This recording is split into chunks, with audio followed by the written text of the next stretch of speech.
She poisoned an entire town for him. 751 people. Salad bars laced with bacteria.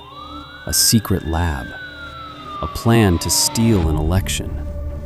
And when the FBI closed in, he stood at a podium and told the world she'd done it all without his knowledge.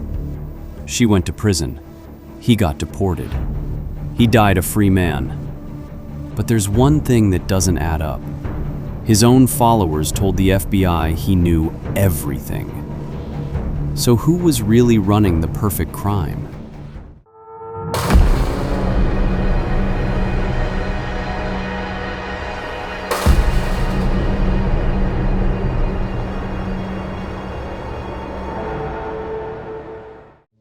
This is the story of Anand Sheela, the woman who built a cult empire from nothing, crossed every line to protect it, and then watched the man she devoted her life to feed her to the wolves without blinking.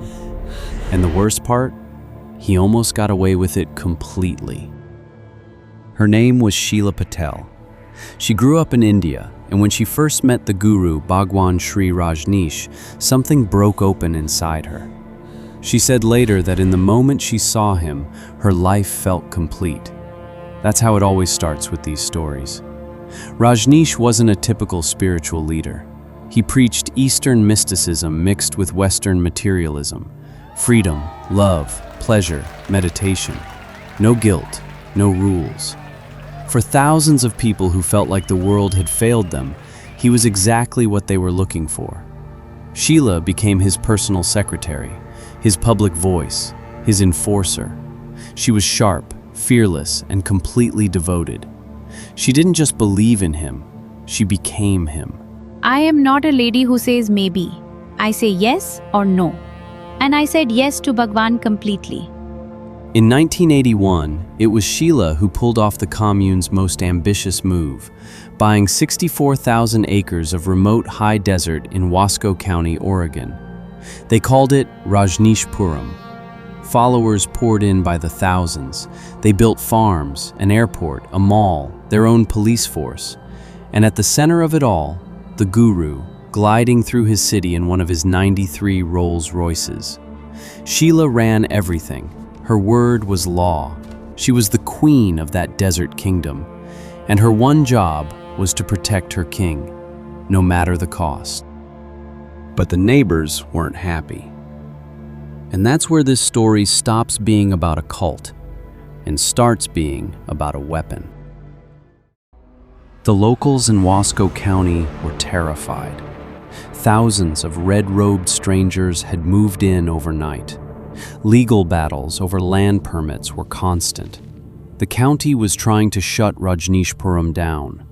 So Sheela decided to take over the county government instead. The plan? Win 2 of 3 seats on the Wasco County Commission in the November 1984 election. First, they tried busing in thousands of homeless people from across the country. Register them, swamp the local vote. State officials blocked it. Registrations invalidated. The election was slipping. The commune was under threat. And in that pressure cooker of paranoia, a darker idea started to form. If they couldn't win with more votes, they'd win with fewer.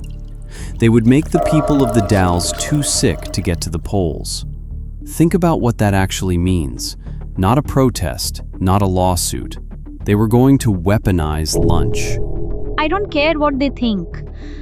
I care about protecting what we've built. What happened next was the largest biological attack in American history.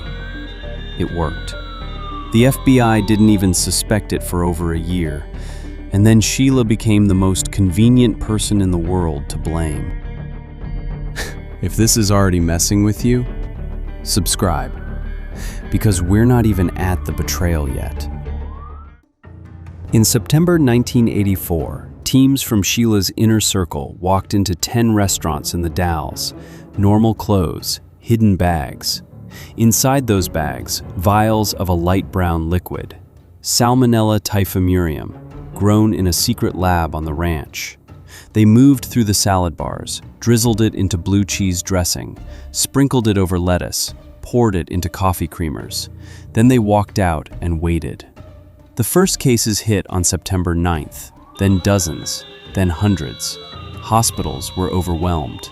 751 people fell violently sick. 45 were hospitalized. Infants, elderly, families who'd just gone out for lunch. Nobody died. But not for a lack of trying.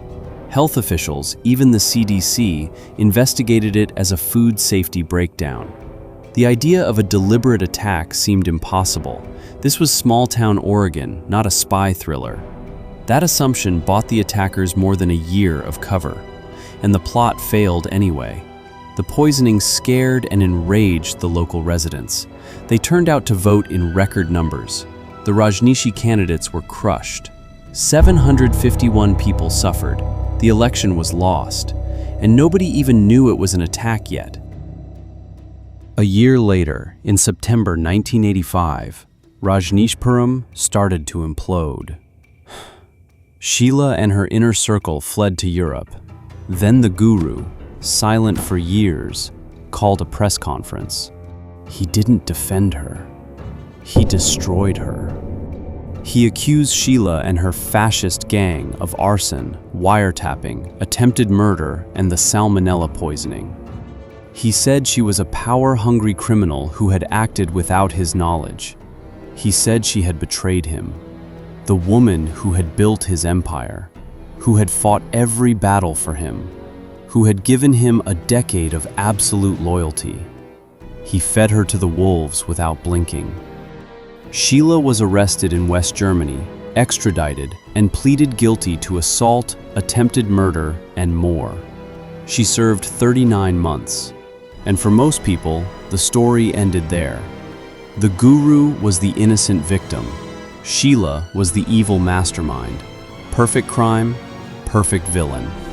Except the former mayor of Rajneeshpuram, David Barry Knapp, told the FBI that Sheela had explicitly discussed the voter suppression plot with Bhagwan directly, that she had talked with him about making people sick to affect the election. Just think about what Bhagwan was claiming, that his second-in-command ran a bioterror operation, with a secret lab, bacterial cultures, teams of operatives, and dozens of people involved, all without him knowing a single thing. In his own city, with his own followers, to save his own commune. It doesn't add up. When the FBI tore through Rajneeshpuram, they found more. A massive wiretapping operation targeting county officials and the guru's own followers. A plot to assassinate the federal prosecutor leading the investigation. Hundreds of sham marriages to secure visas for foreign members. Rajneeshpuram wasn't a spiritual community. It was a criminal enterprise. And Sheela wasn't a rogue agent. She was the most loyal soldier in that enterprise, right up until the moment loyalty stopped being useful. The guru pleaded guilty to immigration fraud, paid $400,000, was deported in November 1985, never stood trial for the poisoning, never faced consequences for 751 people. He changed his name to Osho, rebuilt his spiritual movement in India, died in 1990. His organization is still active today. The ranch in Oregon is now a Christian youth camp. Sheela moved to Switzerland. She runs 2 care homes for people with disabilities. She takes responsibility for what she did, but she has always maintained. Bhagwan knew everything. The guru never confirmed it. He never had to. That's the thing about the perfect crime. You don't need to be innocent. You just need someone more loyal than you are guilty. If you've never heard this story, share it. Most people still don't know the largest bioterror attack in American history happened over a county election, and the man responsible died free. That part doesn't get talked about enough.